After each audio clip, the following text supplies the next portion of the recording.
Okay, so good morning, ladies and gentlemen. Thank you for joining us for today's webinar. My name is Dr. Falahat, Chairperson of UTAR's Center for Entrepreneurial Sustainability.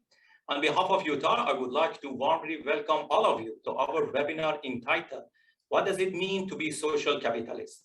Today, we are pleased and honored to host Dr. Vinod Shekhar, Chairman and Chief Executive of Petra Group. Very short introduction about Dr. Vinod. Datuk is the chairman and chief executive of Petra Group, which is the global conglomerate involved in sustainable industries with the one common goal, providing solutions for humanity. Petra Group's businesses ranging from manufacturing, modular building construction, green rubber technology, rail transit system, agriculture, media, entertainment, and lifestyle, all the way to research and many more. As an advocate for social capitalism, Datu Vinod believes that business interests and societal concern should go hand in hand, which act as the basis of Petra Group.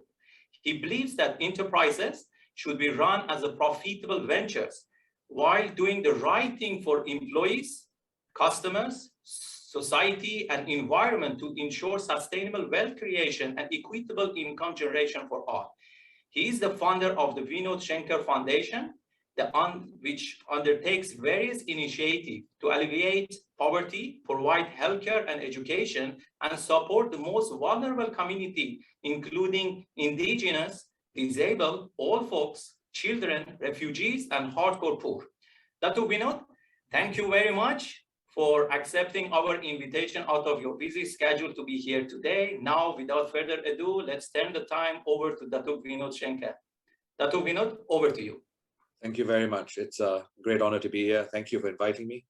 I will try not disappoint and talk about social capitalism in a way that perhaps people can appreciate and understand where I'm coming from.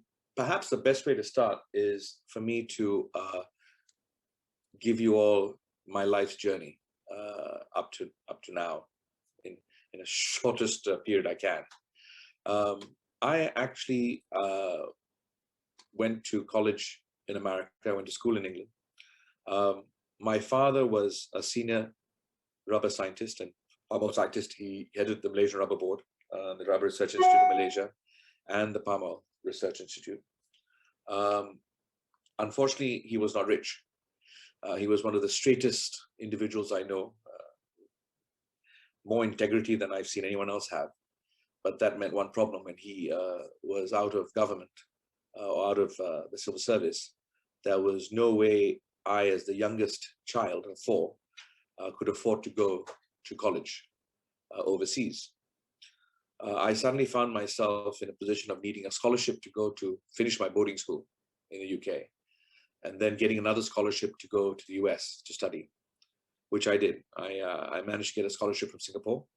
I finished my boarding school. I got another scholarship to go to university. Most people think that my wealth is inherited, or what I have now is inherited. It was not. My father retired with his pension and his EPF, and that's about it. So from the age of about 19 or 18, I pretty much had to figure out how to ensure that things were covered. The strength I had was my father's reputation and his integrity, because that was more powerful than money, quite frankly. I am sure that, one of the major aspects of me getting the scholarship was who I was the son of, that helped along the way. Anyway, I went to college, and if many of you, I'm sure, understand, as students, not much money to really enjoy yourself. My scholarship covered room and board and tuition, but nothing else. So I had to figure out how I was going to earn money to have fun. And I insisted on having fun. I mean, I worked very hard, but I like my beer and I like to have fun. So it was a question of how was I going to do it. As a foreign student, all I was allowed to do officially was either work in the college cafeteria or the college bookshop. That was it. That was the only two places I was allowed to work in. No, sorry, college library or the college cafeteria, both which were for minimum wage, would have been covered 2 pints of beer if I wanted to a week. So I was looking for different things to do. I then came across an idea to make shirts with college crests in the pocket. I had a friend who was whose father had a textile company in Coimbatore, India, I believe. I convinced him to ask his father whether they could make me some samples. I had $50. I gave the $50 and got 10 samples. I became a designer.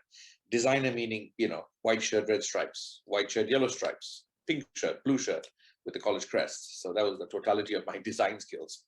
And I'm colorblind, so that says a lot. I used that. I got the samples and I went to all the different universities in the region of Pennsylvania. And I managed to get one who agreed to buy 350, which is more than I was shocked because I just wanted to make pocket money. And so I managed to convince the lady manager to buy it from me, pay 50% down, which allowed me to buy the rest. So the numbers were, it cost me $6 to buy packed and ready from India. I sold it to them for $12, and they sold it for $38.95. So now, next time you buy some high fashion shirt or dress, remember how much it actually costs to make. So anyway, that's how I started my business. That gave me this rise to keep doing something. That business grew faster than I could imagine. I was learning on my feet. I mean, I was studying biology. So, I'm a, biologist pretending to be a businessman here at this stage. But I learned fast and it grew. I used my friends in different colleges around the country to do the same. I gave them a cut and that company grew. By the time I came back 4 years later, I sold that company to a major US corporation for $20 million US. And that's my journey, how we just grew. I decided to drop everything and come back home and carry on the business because I enjoyed creating things. I enjoyed building things up. At that moment, I'd already started my foundation and we helped 2 children along the way. Of course, now we are helping several thousand in different manners and hundreds of thousands of people indirectly. But we started with 2. Back then, I was, I guess, 20 at that stage. Now, I think it's important to understand where my view of money comes from, because one of the things that people always throw at me is that I don't seem to have a respect for money. I do, but I spend it, I give it away. I don't think too much about it. But let me tell you why. When I was 16, around 16, I'd been back from boarding school, and my mother was the deputy chairman of the Spastic Children's Association in KL Selangor. And every 2 weeks, they should have a meeting, either the governor's meeting or some other meeting at the center in PJ. And I would go with her and I would play with the kids or do something. It was a Saturday, and while she had a meeting, I would go there, I'd take my wallet, I'd put it on a workstation, and I'd go play with kids who were there for the weekend or for the day or whatever. After the second visit, I noticed I was missing some money from my wallet, 5 ringgit, 10 ringgit, 1 ringgit notes. And it was bothering me.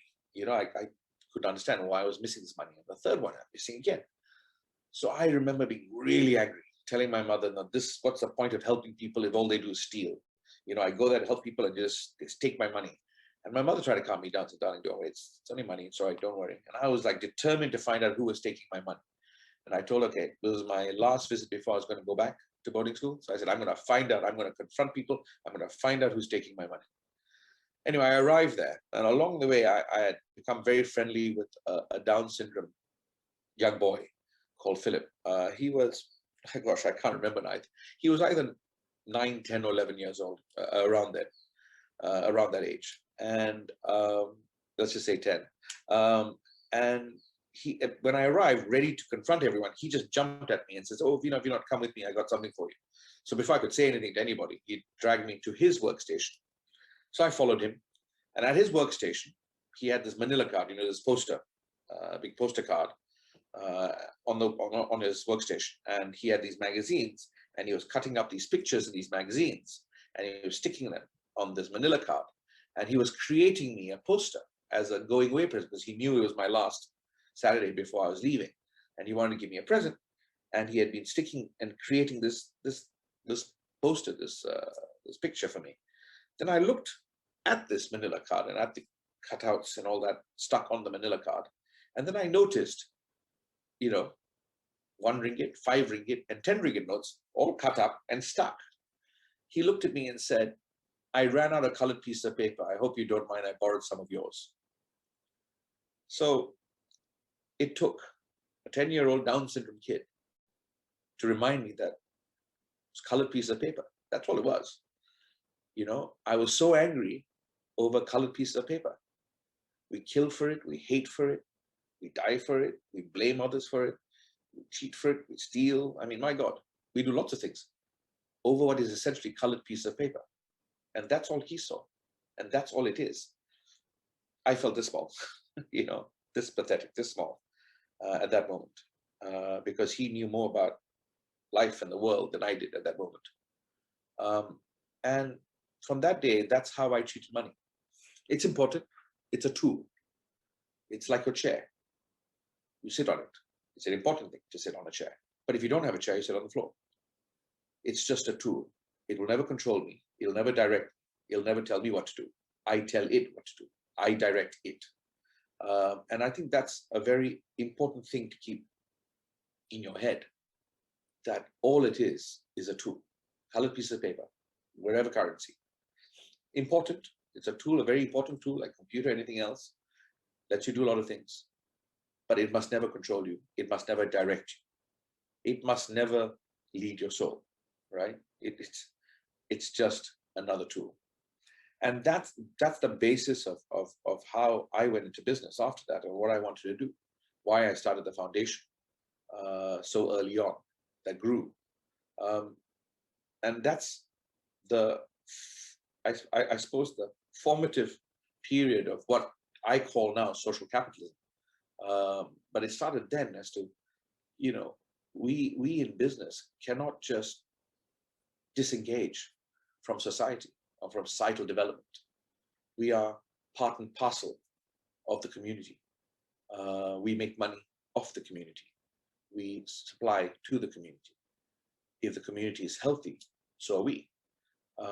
And the days, I believe, of companies, businessmen, businesswomen, just saying, no, we're not involved in society. We deal with the government, we pay taxes, that's it, is gone. We have to be integrally involved in society, in the community. And I learned many lessons as I was going on. I'll come back to this later, because there are lessons to learn. I was very lucky. I was a millionaire at 21. I was a multimillionaire at 24. By then, I'd started Southeast Asia's first commercial internet company. I'd created the smallest optic engine. I privatized the second largest petrochemical refinery in Europe. By the age of 25, I owned an F1, F2000, F3 team before anyone else did. And I was 26 at that moment. I was a Dato at 26, the youngest in Malaysia at that stage, in Malaysian history at that stage. So you can imagine what happens, right? Everyone is telling you you're the best thing since sliced bread. And this is one of the other problems, when you start believing your own bullshit. I mean, excuse my language, but, everyone is telling you how great you are and you start believing it. Everyone, at that stage, this is the pre-internet era, right? I mean, I just started that internet company in Malaysia, but there were 700 internet users when I started. 700, believe it or not. I grew, sold that company for a lot of money. But, at that stage, it was all still printed, Far East Economic Review, Asia Week, Fortune thing. And I was on the cover of these magazines. I was, everyone is telling me I was, how brilliant I was the whiz kid, and you start believing your own crap. This is, you think you're untouchable, and then you get touched. And, just like that, you think you can do everything because everyone says you can, and you go into areas that you have no business going into. I mean, I went into East Asia's largest fruit and vegetable farm, into the first Malaysian sports car, into things I had no business going into. I'm a technologist. I understand technology. I understand communication. I understand certain things. And so when the Asian financial crisis, and you're all too young to remember this, but there was a period called the Asian financial crisis in 1998. This was the year after Anwar Ibrahim was jailed, was arrested, in 1998, where basically the world came to a stop as far as Southeast Asia was concerned. The stock market collapsed from 1,000, I guess, 250 to 270 points. The ringgit went from $2.50 to $1 to nearly $5. Everything doubled up.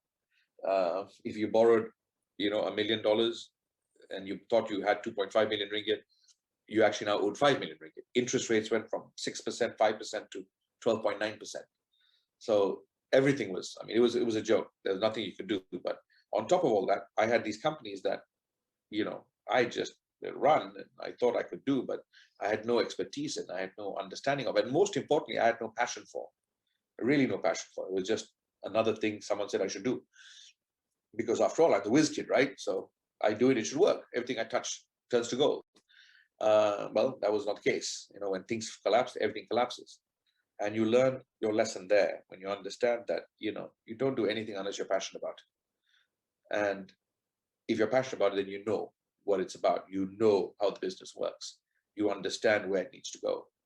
And when you can do that, then even in the worst of times, you know how to save it. You know how to build it up. You know how to protect it. And you know how to move forward. And that was a very, very important lesson I learned, that, understanding and passion are key to being an entrepreneur. Too many entrepreneurs feel they want to be an entrepreneur, and you ask them why, because I want to be rich. I want to make money. But what do you want to do? Oh, I don't know. I want to do something. It doesn't work that way. True entrepreneurship is about having a passion for something, believing in something, whatever it is, and then going forward with it because you believe in it. And I think that's a critical element of being an entrepreneur. I think it's a critical element in life in general, whatever you do, whether you're a doctor, whether you're a lawyer, whether you're an accountant, whether you're an engineer, you must be passionate about it. You must really want to do it. And if you're passionate about it, you will rise. And here's the thing about passion. Passion gives you tenacity, right? And tenacity is one of those things that'll keep you going, because you need passion and tenacity to be successful. Because you will fall, right? We all fall. And anyone that says, oh, we don't fail, we don't fall, bullshit. We all fail. All right. Failure is lessons. Okay. You take failures as very, very important lessons. You just don't do the same lesson twice. If you're going to fail again, you fail at something completely different. I have multiple PhDs in failure. Okay. So failure is a very important part of life. Hopefully your failures are smaller rather than larger, but these are lessons that are very, very critical. And it's through those failures that you grow. Now, when you have tenacity, it doesn't matter how many times you fall, you keep getting up. If you fall again, you get up again and you keep walking, because there's no choice. If you're passionate and you're tenacious, you just get up and you keep walking. And I promise you, if you keep doing that, you will succeed. My father taught me that good guys win. Takes a bit longer sometimes, hurts a bit more sometimes. But ultimately, if you can remain the good guy, you will always win. Now, the question is, can you remain the good guy when everyone is attacking you, when your soul is trying to be bought? And I've been tested so many times. Many of you know that I'm Anwar Ibrahim's close friend. I'm a supporter of reform in this country. I've supported the opposition previously for the last 20-something years. But there's a price to pay for that when you're a businessman. People attack you. I'm constantly attacked. There's always something. Why? Because I'm a businessman that won't bow. I'm a businessman that won't follow the narrative of what businesses in Malaysia should do, that we should kowtow to the powers that be. We should not comment on socioeconomic issues. We should not comment on democracy. We should not comment on things that we believe in, because that's not what we do. We make money and that's it. Well, that's wrong. I will never do that. And I'll pay the price for it. But you know what? If someone at my level, at my wealth, is not willing to stand up, then what's the point? So I'll take the punches. I'll take the fake news and the stories people try to spread around, and it happens recently, it keep happening. But here's the thing: when you don't sell your soul and you don't back down and you move forward, you will win. I'm your prime example. Having an entire federal government under Najib that tried to take me down because I was a supporter of the opposition, and at that time, the only senior businessman that would. You pay the price. I paid the price, but I wouldn't back down, and you keep growing. So good guys do win. You just have to remain the good guy. You just have to fight through it. And in business, it's critical because, can I tell you something? Businesses and businessmen are, I think they're the smartest people in the room. They can change the world. It's like we have a duck, a dying duck, okay? We businessmen and businesswomen have the smartest accountants in the world that will fix the bones and the arteries of the duck, pump new blood through. Then we have the best lawyers in the world that will now check it all out, legally say, well, this duck is no longer dying, it's healthy and well. And then we have the best communications people, PR people, that will now show the world, not only is this formerly dying duck healthy and well, it's thriving and laying golden eggs, right? Now, if you imagine, if you could take a small percentage of that ingenuity, just a small percentage, and used it to fix a societal problem, fix an issue in the community, imagine what's possible. And I think that's what social capitalism is about, right? I make money by selling your product, your service. How do I make more money? I need more of you. How do I get more of you? I need to push people out of poverty into the middle class. Because here's the thing, I want your money, but I need you to have it before I can take it from you, right? It's selfish. But that's how social capitalism works. It's sustainable wealth creation. And that's key, sustainable wealth creation. You can't just gouge at something because that will cannibalize your own market and everything just collapses. You have to build, you have to create. And when you do that, when you play a role in your community, when you play a role in an environment that you are actually working in, and it becomes healthy and it's thriving, your business does better. You have more market. It's healthier, it's stronger, it's more long-term, and you can keep growing, and the others grow with you. And it keeps doing that. That's social capitalism, and that's the way the world needs to work, because, it's not about greed being bad or good. Greed is neither good nor bad. Greed is just greed. It's there, whether we like it or not. We're greedy for love, we're greedy for food, we're greedy for work, for ambition, for money, we're greedy for lots of different things. See, it's just there. It's a human affect that exists. It's like owning a powerful Bugatti sports car, right? This powerful sports car, not to 60 in, 3 seconds or less.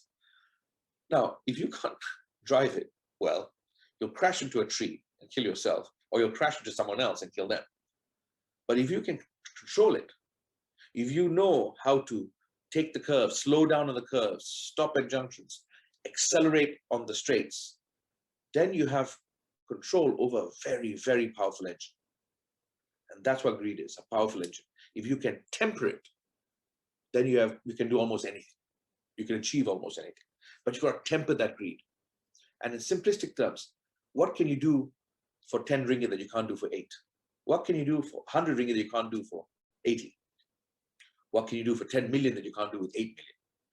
Now, when you look at it that way, then you take that 2 million or that 20 ringgit or that 200 ringgit and you use it in your community. You use it for your employees, or you use it to help a friend, or you use it to do something good that enhances another life, another community. You actually have enhanced much more than that. Because when you help one person, that person affects many others. When you help one community, that one community affects many others. So when someone tells me, oh, I don't have enough, I don't have enough wealth to give, it's not about wealth. Time, give your time. Maybe you don't have enough money every month for more than yourself, for your family. But maybe you have, a Sunday morning free every week. And your neighbor's child is a smart student, but struggling with Bahasa or struggling with English. Maybe you teach English for that one child every Sunday. And that changes that child's life and his potential of what that child can achieve. In different ways, you do what you can. And that's the key, right? Do what you can. It's not about how much. Just do something. Now imagine if everyone did something, how the world will change. Right? So I'm not a hypocrite. I like all the toys. I have lots of toys. I've got a yacht, I've got nice cars, I've got all the toys I want. I worked hard, I want my toys. But that's not the point. If you're smart enough to have toys, then you're smart enough to lift others. You're smart enough to, as you grow, bring others with you. You're smart enough to try and find solutions for problems. So social capitalism is not about denying yourself the toys or the life you want. It's about ensuring, because you're smart enough to do that, you're smart enough to look at people around you and lift people up. You're smart enough to find solutions for problems that exist in your community that others don't have a way of solving. You're smart enough to share a little bit of what you have to make life better for one other person. I can tell you, people who talk to me, and we've donated a mobile hospital. We've spent money on feeding nearly 3 million people in the last 1.5 years of this pandemic. And they ask me, well, what a sacrifice you must make. Let me be very clear. I've sacrificed nothing. I've given up nothing. The amount of money we've spent, which is substantial, on helping others, hasn't impacted the life I lead or the life my executives lead. And that's the truth. So why shouldn't we do it? What is the point of just accumulated wealth that achieves nothing? When this actually enhances communities and lifts communities, which will, in the end, bring more funds to me, that will bring more profit in the long term. It's a selfish thing. It all works together. And that's what social capitalism is about. Again, I tell you, it's sustainable wealth creation. And, at the end of the day, we can't take away the value system that we must have in all this. We can't take away the humanity in business. Again, as I said, the days of economic leaders, business leaders saying that I'm not involved in, I'm not dealing with what community and societal involvement are. That's CSR. And I consider CSR a dirty word because that's a box ticking exercise. We need to get it into the lifeblood of a company, that the community that they're working in is part and parcel of everything they do. Lifting people up within their companies, helping employees and their families is part and parcel of everything they do. We need to make it part of everything. When we do that, we change this world. And I think we can. I believe we can. And then you come to climate change. That's a big subject now. And again, you need businesses, you need small economic enterprise, small, medium-sized enterprise to be part of all this. Because no point saving the planet if you're going to kill people, right? You need to save people. We need to deal with poverty. We need to deal with education. We need to be able to help society grow, because the poor don't understand why they need to be involved with climate change issues. So if we want to fix climate change, we need to educate them to say that this is why it impacts them. This is why climate change impacts their fishing, it impacts their farms, impacts their ability to earn a living for their family.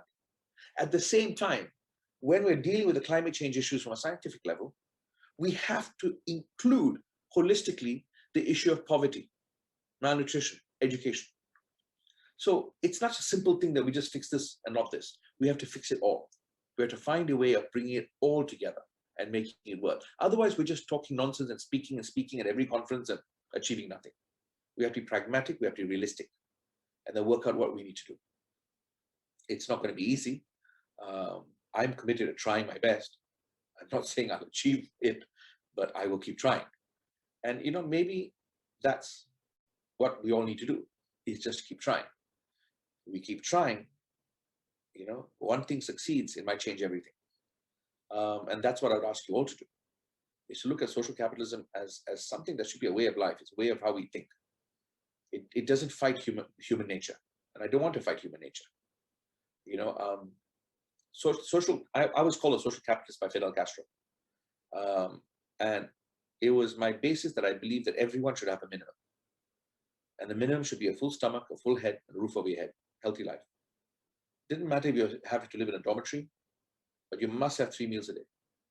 And you must have access to education if you want it. After that, it should be a free-for-all. But society is rich enough to make sure that everyone has at least that.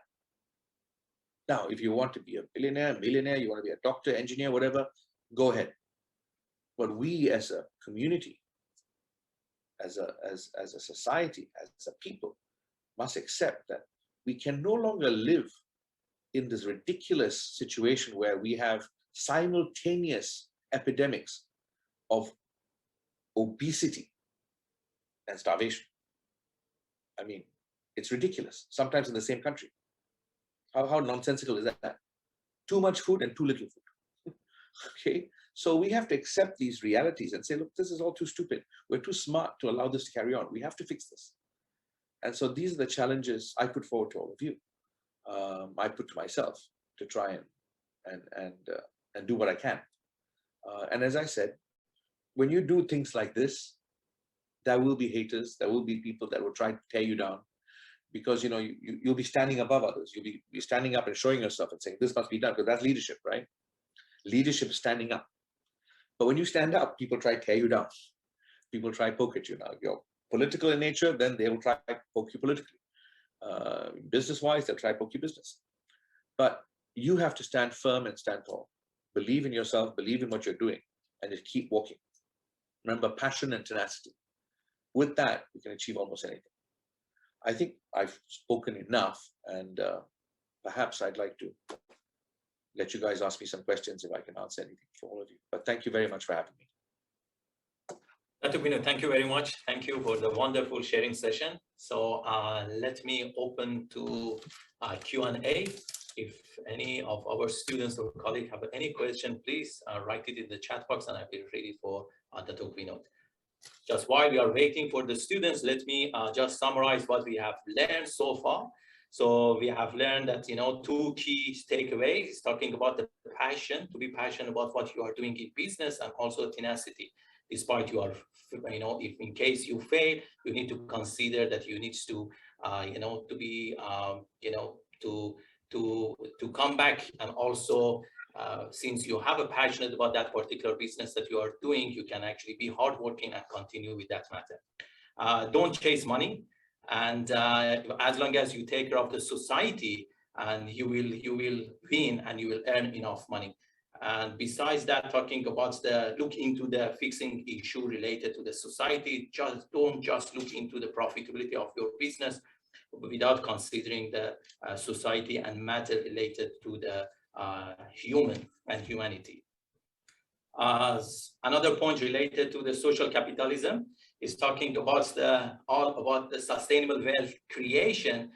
Don't again, look into earning money. Look into how you can create a wealth for the society. Because if the people within your society don't have enough money, how you can actually earn money from them? So you need to help them to grow, and this is the key success factor of our that we know that share with all of us.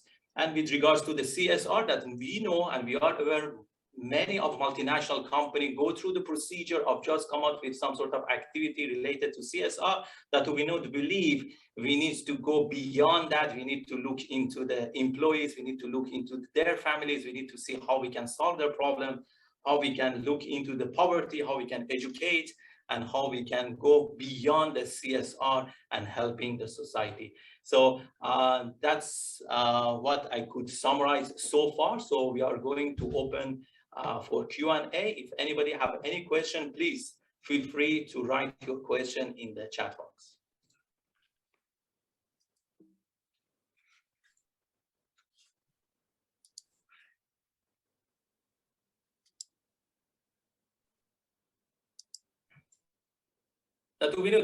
Perhaps I may ask one question. We all aware that you are a very successful businessman. We would like, and also we know that you are very, family oriented. We would like to know how you actually balance the life between your family and the business that you do. Not easy. Trust me, it's not easy. But one of the key things is surrounding yourself with people smarter than you. A lot of leaders, a lot of business leaders have a problem. They think they're the smartest people, so they must do everything. They must be in the middle of everything, and they must decide everything, and everyone else doesn't understand them. I've gone the opposite way. I look at my capabilities, and these are lessons learned. I didn't just know this one. These are from hard lessons learned in my 20s and 30s. You learn as you go along. You look at your gaps. You must first realize your weaknesses. That's the key. Key to leadership is understanding yourself. Once you know your weaknesses, then you know the holes you have, then you know what you need to fill. You know what you need to surround yourself with for the gaps that you have. So what I've done is I've surrounded myself with people that fill the gaps I believe I have, that I listen to. And the most important thing is to listen, right? You can't just go in there and say, no, I'm right, this is what I want to do. You have smart people there, you listen to them. Now, you listen to them, you let them debate you, Then you decide. That's your leadership. That's what leadership is. They don't decide, you decide. But after listening to everyone, because you're the biggest winner or loser in anything. So therefore, data, information is critical. If you cut off data, if you stop people from sharing with you what they're thinking, you're just basically shooting yourself. Because what you want is information. You take that information and you use it. You decide, well, this is not relevant for this is relevant for that. You know, and I've always told my team, we must play chess, not checkers. Life, business, everything, education is chess, not checkers. It's not what's right in front of you. It's not the exam you're doing tomorrow. It's winning the whole board, right? That means sometimes you sacrifice a bishop, sometimes sacrifice a castle, sometimes you have a few pawns that fall apart, but it's the strategy to win the whole board. And that's where your mind must be. So, you know, it's what I've done. With that, by doing that, because I have such able executives and colleagues, it allows me to spend time with my family. And you have to understand how critical that is. Without spending time with my family, I am not the person I am. Right? Without that break with my friends, with my family, having those holidays, talking to them, spending time with them, I would not be able to achieve what I've achieved. It gives you a sense of balance, and it gives you a clarity of thought as to what is important in life. And I think being a business person, you have to come to terms with what is important in life. What do you want your life to be about? You know, what do you want it to represent? And for me, you know, I'd like, you know, when I'm gone, for my children to be able to see, well, that's what my dad represented, and he spent time with me, explaining to me, sharing with me. Because then you leave another generation with your ideals and your hopes, and maybe they take it forward, make it bigger, better, do more. Thank you very much. So we have a question over here. Capitalist companies always aim for increasing revenue and profit. Is that a good or bad thing? Let's go back to what I said. Companies are about profit. We must now talk about definitions. We have to get companies to understand that there is profit beyond cash. And the value of your company must not just be on its cash profit. Profit must be much more than just the cash. It must be about how you take care of your colleagues, how you take care of your employees, how you take care of the environment you're in, how you take care of the community you're in. And I think once you do that, then other companies, and it's already happening, fund managers, hedge funds will all look at you and value you differently. Because they will look at it and say, yeah, you made 8 million instead of 10 million because you used 2 million to go help your community and all that. But in helping your community, oh, you created a school, you created this, you've enhanced their lives, you've given scholarships. Now there are more people that can afford more things. So really, you know, your PE should be higher, your price earnings should be higher, and therefore your value of your company is much more than a company that just made 10 million in cash. And you can already see that happening. And that's what we need to do. So for me, it's definitions of what profit is. And that's what we have to change, defining what profit is. So for true capitalist companies, and true capitalism is, again, sustainable wealth creation. And that sustainability part and the creation part is what we have to focus on. It's not just enough that I just make money, I take $10 and I walk away, right? If I want to make more money, I want to enhance that, I need to spend money on the community I'm in whatever way I can. And each company will have a different format, right? Whether it's to help your employees, help, you know, single mothers in your company, help the school in your community, help the environment that your factory is in. It's all different, and each one has to do their own thing. So I think the key is to just look at profit beyond cash. Okay. Thank you. We have another question is asking, how concerned is Malaysian business leaders in embracing their CSR in tackling societal problem, climate change and poverty? So how actually Malaysian companies taking this seriously? I think there are many companies taking very seriously, and there are many companies that don't give a damn, and there are some companies in between not knowing really what they should do. It's a process. Everything is a process. So you need leadership in this, right? You need governments to put in more stringent rules where necessary, because sometimes companies need to be told, you can do this. Sometimes you need incentives to get companies to do certain things. And again, government plays an important role there. In other cases, I think you have companies that actually believe in this and will do what they need to do to make a difference. I think what you will find is more and more Malaysian companies are stepping up to the plate. Climate change is not something we can ignore at all. And my only addition to that is that it cannot be just climate change. It has to be poverty eradication. It has to be education. Otherwise, we won't fix the problem. So that combination is what's important. And I think a lot of companies are now stepping up to the plate. Some because they're being shamed into it because other companies are doing it, they can't. And that's fine, whatever it takes to get companies to change and move forward. The word corporate social responsibility is a good word, but what's happened now is CSR has become a box ticking exercise, and that's what has to evolve. And that's why I think social capitalism is what we need to move to, which is that it becomes the lifeblood of a company. This is how they operate. It's not about just ticking a box. This is what they do holistically. That's much more important than planting 1,000 trees and then forgetting about it. Or just, it's got to be much more than that. But it's a work in progress. Dr. Vinod, I have another question with regards to the social capitalist. So whether your company have any collaboration with any university in Malaysia to look into those matters related to the taking care of the society, or come up with any sort of project that they can do the collaboration with university? Not yet. I would love to. We are already, you talked to Professor Kendall, we are already working with UK, a major UK university that wants to now study social capitalism and ask us to play a role in that process. And yeah, Malaysia, I love my country. I live here.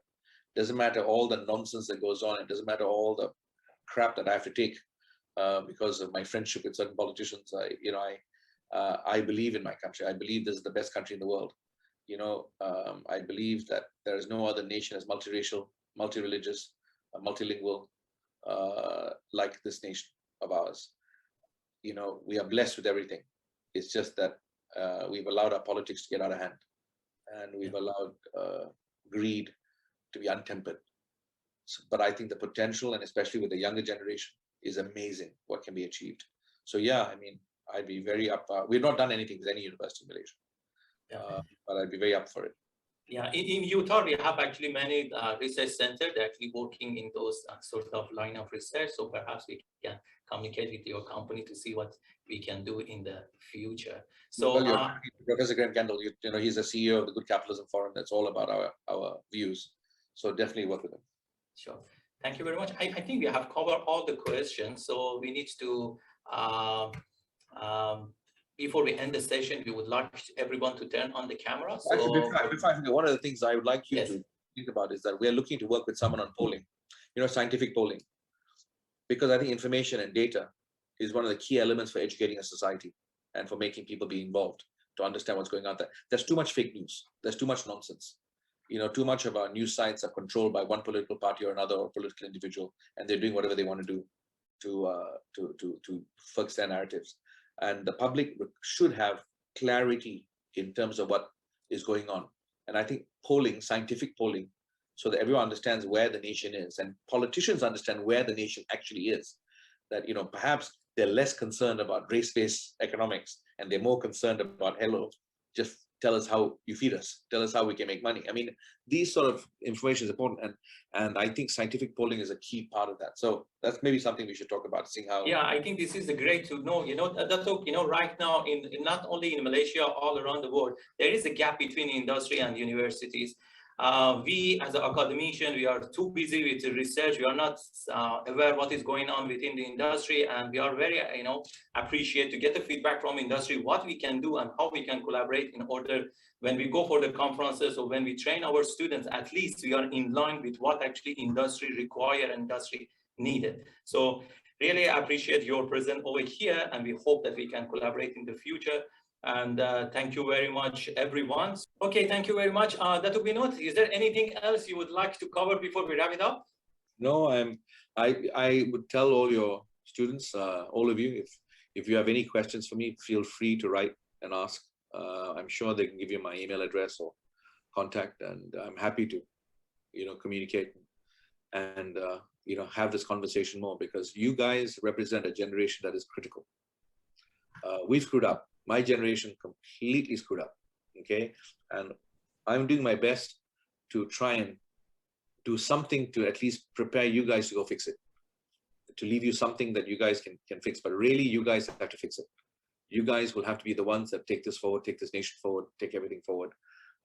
With my apologies that our generation just screwed up like crazy, politically and environmentally and every other way. But, I think there's a tremendous opportunity. There's a tremendous opportunity for leadership to come in from all of you, and believe in yourselves. I think you have so much out there, so much potential, and you have so many opportunities. Just look at it and see how to move forward. And I'd be happy to hear from you guys at any time. Great. Once again, thank you very much, Dr. Vinod, for this insightful webinar. Thank you all for joining us today. We will see you next time. Thank you. Stay safe and healthy. Thank you.